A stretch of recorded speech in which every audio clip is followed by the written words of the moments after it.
欢迎来到频道 Daily Star News， 订阅频道，不要错过当天最热门的新闻。我们今天的时事通讯涵盖以下内容：半城风月女主从李一桐换成杨超越，男主从肖战换成了郑业成。人生总是充满了未知，我们不知道意外和明天谁先到来，只能好好珍惜眼前的一切。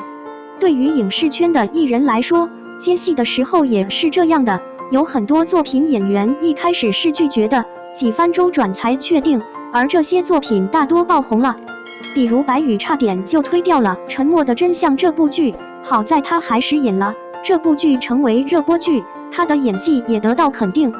还有薛之谦，爆红前他写的歌，比如《绅士》，演员等都被经纪团队否定，他硬着头皮发出去后却大获全胜，他直接把整个团队都给换掉了。而秦昊一开始也是拒绝演《隐秘的角落》中张东升一角的，因为不想因为演坏人让女儿困惑，但在导演真诚邀请下，他还是接了这部剧。如果他们拒绝了这些作品或不坚定自己，那他们也许就是拒绝了一次爆红的机会。当然，如果他们拒绝了这些作品，势必又会让其他艺人开演，演员们自己才知道换角的原因，但对于观众或粉丝来说，大多会被看作是剧组的换角或故意溜粉。今天要来和大家说的这部剧，换角非常频繁，男女主角换了一波又一波，终于定下来后，观众却非常不满意。是的，这部剧就是《半城风月》。该剧虽然暂时定档2022年，但具体开播时间还不清楚，甚至关于该剧的开机、杀青等情况都很少。只知道该剧的编剧是十四郎，剧本身就是通过畅销玄幻言情小说《半城风月》改编而来，而十四郎就是原著小说的作者。小说作者自己担任编剧改编的剧，剧本上问题应该不会太大。目前该剧的导演还没公布，暂时还不清楚实力怎么样，质量不太好定夺。只是知道该剧目前确定的男女主角是郑业成和杨超越。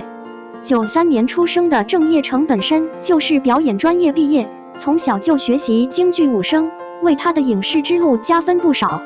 他演过《八仙前传》中的蓝采和一角，但这部剧热度不高，甚至在某瓣都搜索不到。他在当上男主之前也打了不少酱油，比如在《秀丽江山之长歌行》中演了男主小时候，还参演了《花千骨》、陈晓版《神雕侠侣》、《古剑奇谭》等热播剧。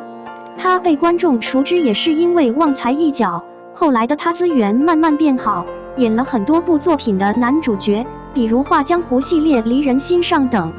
演技上，郑业成算不上差，但也算不上好，还有很长的路要走，需要多努力。他和李一桐合作的2部作品口碑还算不错的，只是李一桐是女主，罗晋是男主，而郑业成只是配角。李一桐也凭借这2部剧被观众认可了演技，加上2人多次搭戏，所以《半城风月》最先宣布要拍时，2020年时基本上看到消息都在说李一桐演女主。从2020年宣布要拍到2022年基本上定下来，男女主角都换了好几波。男主从我一开始的邓论到肖战，观众万没想到，现在男主已经改成郑业成了，而且十有八九就是他演了。男主这边频繁换人，女主这边也是如此。女主一开始说是李一桐，让观众各种期待，不曾想会各种换角。男主换成郑业成后，有观众希望女主是袁冰妍，甚至还有期待袁冰妍合成1、2搭的，但这并不太可能。女主角现在定下来的是杨超越，作为火箭少女101女团的成员，杨超越的热度是非常高的。从出道以来看，她的运气和资源都是非常好的，典型的老天爷赏饭吃。只是运气好，但杨超越这些年来的实力一直饱受争议，不管是她作为女团的唱跳，还是作为业余演员的演技，都表现得不是很好。